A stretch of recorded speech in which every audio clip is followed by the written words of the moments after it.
Hello students and welcome back to your own channel with Rose ma'am.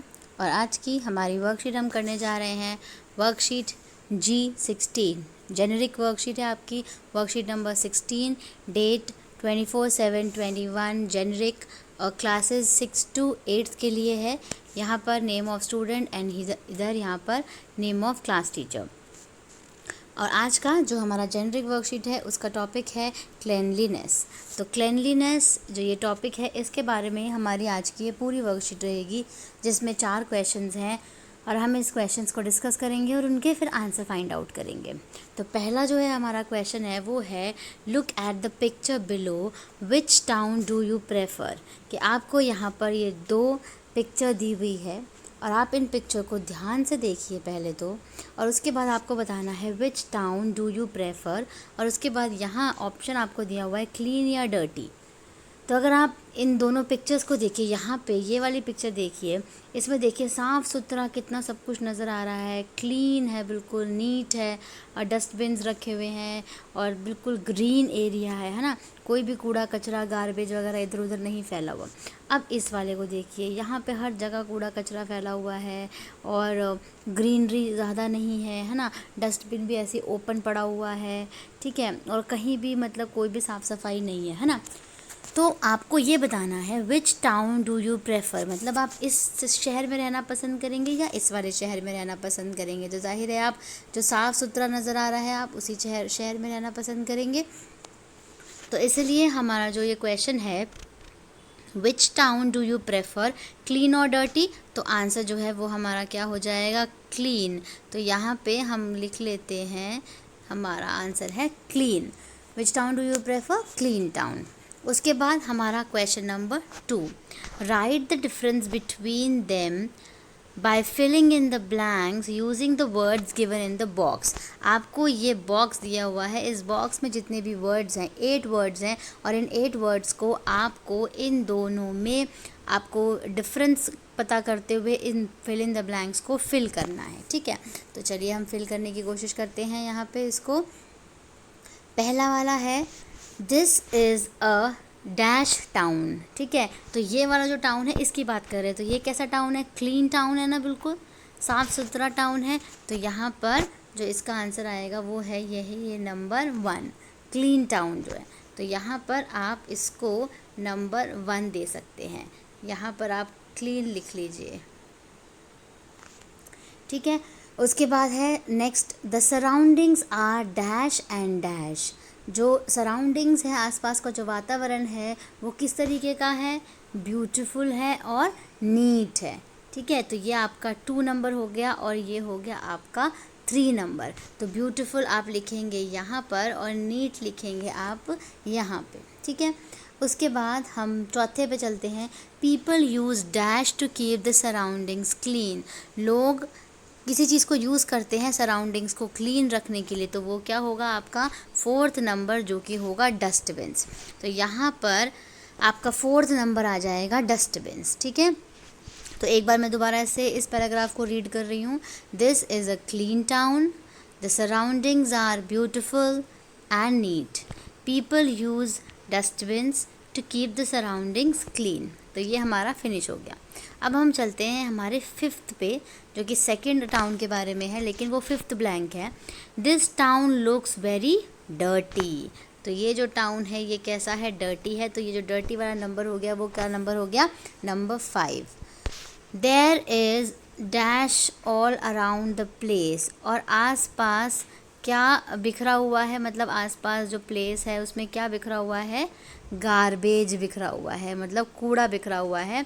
तो ये जो number हो गया हमारा 6 नंबर हो गया। अब हम 7 और 8 फाइंड आउट करेंगे। People dash use the dustbins to dash the garbage, कि पीपल जो है वो डस्टबिन यूज़ करते हैं, किसके लिए कर सकते हैं, वो यहाँ पर आ जाएगा। People do not use dustbins to dash the garbage, to throw the garbage. तो ये आपका डू नॉट जो है वो आपका 7 हो जाएगा, और जो आपका थ्रो है वो आपका 8 पॉइंट हो जाएगा, ठीक है। तो इसमें अब मैं एक बार दोबारा से इस वाले टाउन को रीड कर रही हूँ। This town looks very dirty, there is garbage all around the place. People do not use the dustbins to throw the garbage. ठीक है, तो ये हमारा यहाँ पर इस तरीके से ये कंप्लीट हो गया 1 से लेके 8 तक। उसके बाद हम अपने चलते हैं क्वेश्चन नंबर 3 पे। आई होप आप लोगों ने यहाँ तक इसको सब नोट कर लिया होगा कि किस तरीके से कौन सा आंसर आएगा यहाँ पर। ठीक है, 1 से लेके 8 तक फिर इन द ब्लैंक्स हमने यहाँ पर भर लिए। उसके बाद हम चलते हैं हमारे क्वेश्चन नंबर 3 पे। क्वेश्चन नंबर 3 है हमारा, how do your surroundings look like, कि आप क्या चाहते हैं या फिर आपकी जो सराउंडिंग्स है वो किस तरह की है, कैसी है। तो उसके लिए हम यहाँ लिख सकते हैं क्लीन है, ठीक है, ब्यूटीफुल है। ये सबकी अलग अलग भी हो सकती है, अगर किसी की ख़राब है, किसी की अच्छी नहीं है तो वो भी लिख सकता है ना। किसी की अच्छी है, सुंदर है, साफ़ सुथरी है तो वो भी लिख सकता है। तो एक मैंने क्लीन लिख दी और एक तरफ मैंने यहाँ पे क्या लिख दिया, ब्यूटीफुल। ठीक है, तो सेकंड का आंसर आपका क्लीन और ब्यूटीफुल हो सकता है। और अगर किसी की सराउंडिंग्स क्लीन नहीं है तो उनको अपनी सराउंडिंग्स का ध्यान रखना है, क्लीनलीनेस का ध्यान रखना है, ताकि वो अपनी सराउंडिंग्स को ब्यूटीफुल, क्लीन एंड नीट बना सके। उसके बाद हमारा क्वेश्चन नंबर 4 है। क्वेश्चन नंबर 4 देखिए क्या है।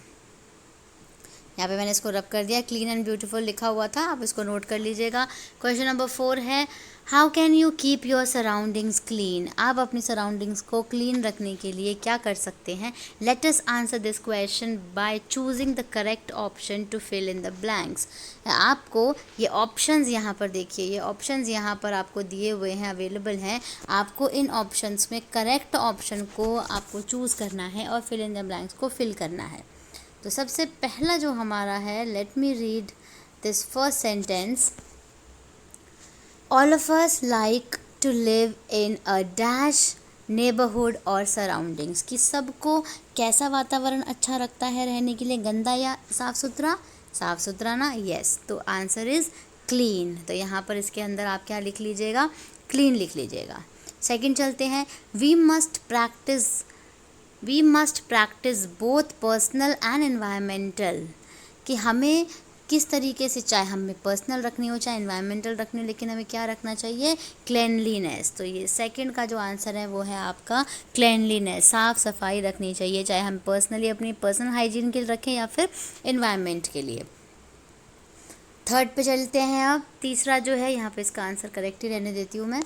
थर्ड पे चलते हैं, this will help us to live a dash life, और अगर हम इस तरीके के एनवायरनमेंट में रहते हैं तो हम कैसी लाइफ जी सकते हैं, हेल्दी लाइफ। ठीक है, हेल्दी लाइफ। अगर हमारा आसपास का सराउंडिंग्स जो है वो क्लीन, नीट, ब्यूटीफुल होगा तो हम हेल्दी लाइफ जी सकते हैं। फिर है फोर्थ पार्ट, वेस्ट और garbage dash be thrown anywhere but only in dustbins, की जो आपका गार्बेज है, जो वेस्ट है, should not be thrown anywhere. तो ये है इसका करेक्ट आंसर कि शुड नॉट बी थ्रोन, इसे कहीं भी नहीं फेंकना चाहिए, जहाँ पर डस्टबिन्स हैं वहीं पर ही डालना चाहिए और कहीं भी नहीं डालना चाहिए। ठीक है, अब यहाँ पर फिफ्थ है हमारा, यहाँ पर फिफ्थ जो है वो है, dash garbage all over the place will dash the environment, कि अगर हम हर जगह जो है गार्बेज को फेंक देंगे तो उससे इन्वायरमेंट क्या होगा, पॉल्यूट हो जाएगा। तो यहाँ पर जो इसका आंसर है मैं इसे करेक्ट टिक मार्क कर देती हूँ, थ्रोइंग गार्बेज, पहले वाले में थ्रोइंग आएगा, all over the place will pollute the environment. ठीक है, सिक्स्थ पे चलते हैं, controlling the use of dash bags will help to keep our surroundings clean. तो यहाँ पर आएगा, अगर हम प्लास्टिक बैग को कंट्रोल करना यूज़ कर ले तो हमारा जो सराउंडिंग्स जो है वो क्लीन हो जाएगी। तो plastic is the correct option, ये प्लास्टिक। उसके बाद सेवन्थ है, one should use recycled and dash products like paper और jute bags instead of plastic ones, कि तो यहाँ पर आ गया आपका आंसर इको फ्रेंडली। तो इसको एक बारी इको फ्रेंडली को यहाँ पर टिक कर लेते हैं, eco friendly is the correct option. Next is eighth है आपका, dash causes land air and water pollution. तो क्या करने से land air and water pollution होता है, लिटरिंग। तो यहाँ पर लिटरिंग मतलब इधर उधर कूड़ा वूड़ा फेंकने से ना, लिटरिंग मतलब इधर उधर कूड़ा फेंकना, फैलाना, उससे क्या होता है, water pollution, land and air pollution होता है। नाइन्थ है, staying clean and healthy will keep us safe from diseases, कि अगर हम साफ़ सुथरे रहते हैं, हेल्दी रहते हैं, तो हम किससे बचे रहेंगे? डिसीज़, बीमारियों से बचे रहेंगे। And the last one is 10th, so we should keep the surroundings clean and live a happy and healthy life. तो यहाँ पर जो इसका करेक्ट आंसर है वो है हैप्पी, कि अगर हम अपने एनवायरनमेंट को, अपने सराउंडिंग्स को क्लीन रखते हैं तो हम एक हैप्पी एंड हेल्दी लाइफ जी सकते हैं। तो यहाँ पे हमारी जो ये वर्कशीट है ये हमने सॉल्व कर दी है, फिनिश हो जाती है, जिसमें 4 क्वेश्चंस हमने यहाँ पर अभी आपको सॉल्व करके दिखा दिया। आई होप आपको ये जो क्वेश्चंस हैं ये समझ में आया होगा, ट्रांसलेशन भी आपको सारी समझ में आई होगी। तो आप इस वीडियो को लाइक ज़रूर करिएगा, बिना लाइक करे मत छोड़िएगा, लाइक ज़रूर करिएगा, चैनल को सब्सक्राइब ज़रूर कीजिएगा। और मिलते हैं हम अपनी नई वीडियो में नई वर्कशीट के साथ। Thank you students.